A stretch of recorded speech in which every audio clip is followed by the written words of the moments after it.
All right, you made it to part two. So part one must not have been that bad. Hopefully you got a good drink, coffee, whatever. Let's go.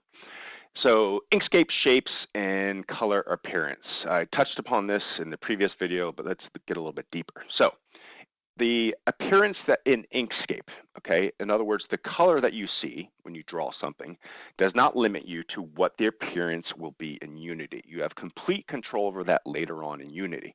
However, what you assign it now will greatly speed up the process in Unity. Let's say that you draw 200 bunkers, okay? All 200 bunkers, if you assign them correctly in Inkscape, will get a bunker material, okay, inside of Unity. It gets the look of a bunker and it'll get the physics, okay, how the ball lands and and interacts. It'll get that in Unity as well. You don't want to have to do that 200 times in Unity. So that's the important thing. So things that we're doing a great volume of, fairways, bunkers, greens, tee boxes, that type of thing, you want to assign them correctly, right? Now, there's some other things that I'm going to show you here in a second that you can customize. Hold that thought. So the appearance of that shape in Unity is highly versatile. We did some things in V4 of the tools, OPC tools, called vertex painting. You do have some control inside of Unity later on to take your fairway and take a brush and kind of make little areas look different. It's called vertex painting. Okay, there's going to be some more enhancements to that coming. You could do things like add 3DG grass, three-dimensional grass that's like sprouting up in your deep rough. So that changes how like your rough areas will look. That's independent of Inkscape. Okay, that's also done in Unity. And you can plant vegetation. Okay, so 3D grass, it's vegetation, but there's things like weeds, right? Trees, 3D grasses, all those types of things can be added in Unity as well. So what you're going to be doing here in Inkscape has slight impact, the automation piece, later on in Unity, okay?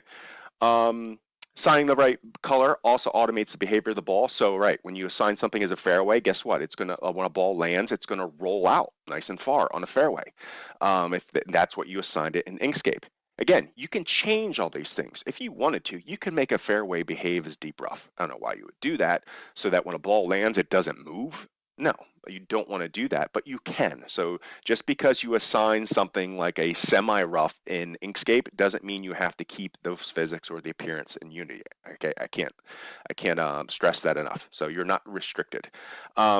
Appearance and behavior are completely independent. Okay, so something, this is a classic, is you could have a ball land in the area of your course and it looks like it's on, you know, a perfect flat fairway short grass, but you could have it behave as deep rough the way you assign it in Unity. So appearance and behavior are completely independent of each other.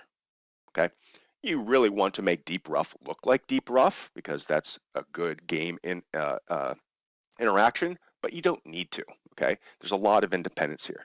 So let's go back into Inkscape here and just show you, for example. So you can see here that I have areas like here. This area right here, I'm gonna flash it on and off so you can see it, is deep rough. So when that gets imported into Unity, all right, by default, it's going to look like deep rough and the ball is going to behave like deep rough, but I could change that. Things like water. You can see water here. So in Unity and in Blender, it's going to behave as water. So it should get a collision object. So when a ball goes in there, it's a penalty. It'll look like water. It'll put a water plane inside of Blender. Okay. Now, you're seeing, what are these big yellow areas then, Ty? Well, these are big lakes, okay, giant lakes. And this is a tip I'm going to give you right now. If you've got big giant water bodies like this and you try to assign them water in Inkscape, later on in the Blender process, you might get some errors, okay, because of a thing we call insets and outsets. Now, hold that thought. We're going to talk about those later on. But these, okay, are custom colors. So you can see, and this will cement what I've been telling you about looks and physics inside of Unity later on. So you can see down here, I've got rough, fairway, you know, different things down here. Now, if I hover over top of that, look right below my cursor, and you can see it says semi-rough blend. We'll talk about that later on. But you can see as I scroll over here to the right, I get into this area called custom one. So this orange area here is custom one. I got this like I don't know what color you call this, purple, yellow, pink, and then another kind of purple here. These are what we call customs. Now, you can see it, this is orange. We're not going to have something that looks orange in the game. A custom is just something that you can assign to an area so that when you get into Unity, you can say, okay, anything that's orange, I want it to be assigned a deep rough, but I want the physics to behave like this. It's just a way of you designing areas that are specific and kind of unique to your course that you need to manipulate later on in Unity. A good example of that is what I've done here. I have a lake that is gigantic, and if I use the water shape and color here, I might get some errors, and I did get some errors in Blender, so I assigned it a custom because this custom only has an inset. Again, we'll talk about those later on, inset blend. Sorry, it's an outset blend. Um, but when I get into Blender, I can just change this area manually and call it water. And when I get to Unity, I can call it water and I can assign water and a water plane. I can completely manipulate that later on.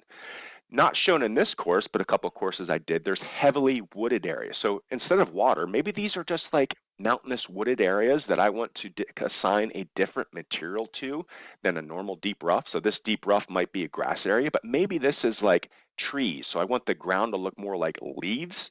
So I could assign this, for example, I could just make it this pink area as a custom. And then later on in Unity, I assign a leafy floor texture to it so it looks differently. But the physics I assign is still deep rough, okay? I think I beat this one like a dead horse, so I'm going to call this the end of part 2. Hopefully you made it through and finished your beverage. Go grab another one and meet me in part 3.